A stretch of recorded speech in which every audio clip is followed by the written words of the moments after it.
Le bananier est prêt à être planté en espérant qu'il s'y plaise.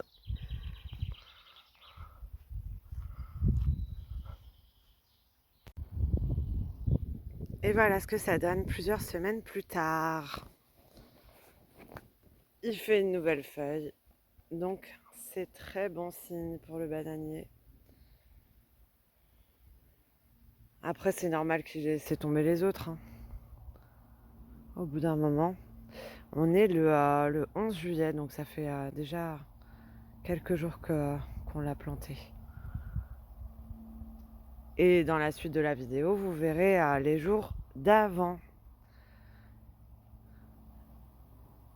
Ouais, il se porte bien, hein, c'est super. Génial. Tant mieux. Je pense qu'on va en avoir plusieurs qui vont repousser, hein. C'est cool. Et je tenais aussi à remercier Brin d'Herbe. Je ne connais pas votre prénom.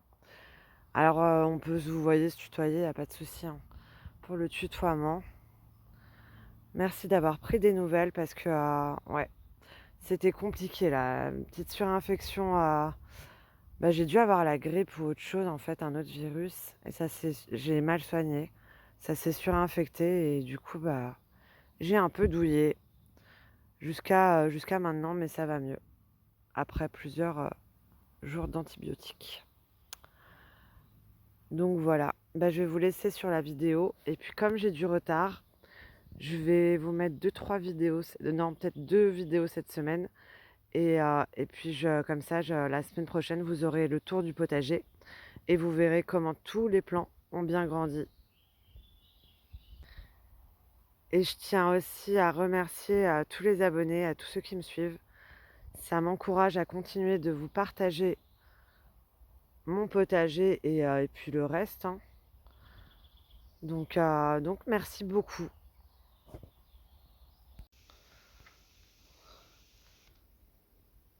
Coucou les amis jardiniers, nous sommes le 4 juillet. Et pendant plusieurs jours, j'ai rien pu faire. J'étais trop malade. Et il y a de super fleurs sur les plants de concombre. Donc là, je vais essayer de rattraper mon retard. J'ai pas planté les concombres. Enfin, il m'en reste encore à planter. Il me reste encore les piments à planter. Encore des poivrons qui sont bien grands déjà. Et là, j'ai mis de côté ceux que je vais planter en premier aujourd'hui. Les plants de melon et un plant de pastèque. Ils sont déjà bien grands. Et le maïs qui est en train de mourir. Donc voilà. Et puis je vais ranger un petit peu tout le bazar autour aussi. Et puis il m'en reste encore pas mal, hein. Bien entendu, je vais pas planter tout ça, hein. Des courges là qu'il faut que je plante aussi.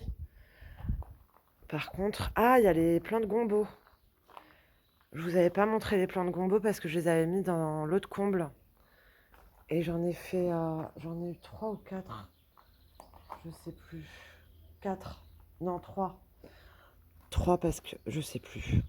Je crois que j'en ai laissé encore en haut. Ils sont beaux, hein. Celui-là, il est encore plus beau, il est encore plus grand. Il est bien grand. Et puis, il reste encore des courges, mais je vais pas pouvoir tout planter. Et puis là, des tomates qui sont en train de mourir. Donc voilà, je vais essayer de faire un max aujourd'hui. J'espère en avoir le courage. Et puis on verra, hein. Mais en tout cas, je vais essayer de faire le maximum. Elles sont trop jolies, les fleurs. Des plants de concombre. Alors, j'étais en train de faire mes trous, sauf qu'il y en a 2 sur 4 où il y a vraiment des tunnels. Mais je vais quand même planter les melons dessus, tant pis. Et là, regardez-moi ça. Quand il y a des tunnels, ça pousse comme ça, en tourbillon. Ça pousse dans le vide, en fait. Je pense que c'est le chien dent qui pousse dans le vide. Il y avait une abeille. La petite bourrache qui a poussé. Mais en règle générale, je les laisse pas à côté des plants parce que la bourrage, c'est la première à avoir le mildiou. Bon, après, elle donne le signal aussi, hein. Mais elle donne aussi le mildiou un peu plus rapidement. Et là, j'ai vu quelque chose qui m'a pas plu. Un gros escargot.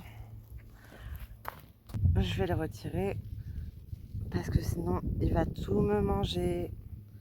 Ouais, il est plein. Je vais aller le mettre de l'autre côté. Même si je sais qu'il va refaire le trajet, hein. Il y en a un peu partout des escargots.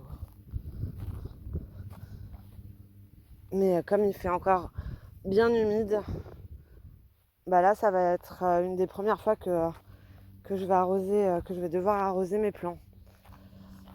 Alors les aubergines se sont fait mais manger. Regardez-moi celle-là. Celle-là, elle s'est fait dévorer. Il y a encore les traces de limaces dessus. Ou d'escargots, je sais pas, mais je pense que c'est les petites limaces grises dodues. Toutes dodues là. Bon, après, elles vont repartir, hein, je m'inquiète pas pour ça. Et puis, je vais arroser ce soir parce que ça se voit, ça manque d'eau en fait. Pour les courgettes, pardon. Pour le reste, je vais laisser. Peut-être pour les tomates un petit peu, mais je vais pas en mettre de trop. Et puis derrière, je vais planter aussi un plant de pastèque, Cream of Saskatchewan. Je vais planter 4 plants de melon là et puis un plant de pastèque derrière. Il y a celui-là là-bas, Sugar Baby, mais je pense pas qu'il va réussir à lutter contre tout ce qui s'est fait manger comme racines. Donc je pense que je vais le remplacer par un que j'ai encore en bas. Donc voilà, et là derrière les fraisiers. Mais les melons et les pastèques vont devoir combattre contre l'oseille. Donc ouais, ça va être compliqué, mais bon, je vais tester. Après, s'il n'y en a pas, il n'y en a pas, hein. Ce sera tant pis. Parce qu'en fait, avant, ils étaient là, les melons. Et ça se passait très très bien. Mais il n'y avait pas d'oseille. Et il n'y avait pas de fraisiers encore. Les fraisiers, ils ont pris énormément d'ampleur.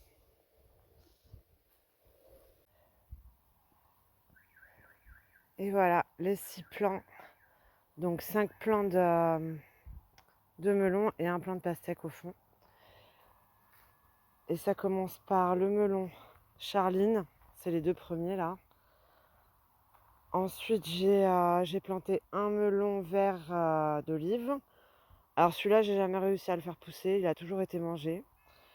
Ou sinon dans un trou de taupe, hein, comme là d'ailleurs, ils sont dans des trous de taupe. Ensuite, j'ai mis un super précoce du rock et le Crenshaw. Et ensuite la pastèque Cream of Saskatchewan. C'est une pastèque jaune très très très bonne en jus et nature aussi. Donc voilà, et j'en ai profité pour faire... désolée pour les bips, mais j'en ai marre d'éteindre et de rallumer là. Et du coup, j'en ai profité pour planter 2 Christophines. Je vais en replanter une à côté de l'autre là. Une là, et puis il faut que je mette des ficelles, il faut que je rajoute des ficelles pour que ça tienne tout ça là. Et je vais peut-être aussi les doubler. Et ensuite, on va aussi mettre le goutte à goutte, je pense, dans la semaine, hein. Je vous montrerai les avancées. Bon, on en parle de la vengeance des taupes. Ça commence là. Et ça continue tout le long. Ça leur a pas plu. Alors, c'est ou le miscanthus ou les antitaupes. Je sais pas. Ou les deux. Mais c'est l'un ou l'autre parce que j'ai quasiment plus de trous. Je dois en avoir un ou deux. Après, j'ai quand même des ratopiers, mais là, elles se sont carrément vengées.